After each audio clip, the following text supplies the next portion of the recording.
চিত্রনায়িকা মিষ্টি জান্নাত বরাবরই অভিনয় দিয়ে নয় বরং ব্যক্তি জীবন নিয়ে সংবাদের শিরোনামে থাকেন।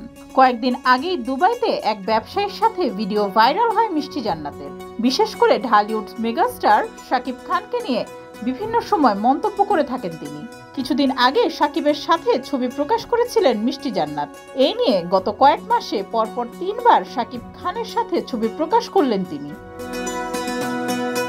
আজ আবারও শাকিব খানের সঙ্গে পুরনো একটি ছবি শেয়ার করেছেন মিষ্টি জান্নাত। সেখানে ক্যাপশন লিখেছেন, ভালো থাকবেন প্রথম আমি। সবাই বলছেন বারবার এই ছবি দেওয়ার রহস্য কি? তবে কি শাকিব খান প্রেম করছেন মিষ্টি জান্নাতের সঙ্গে?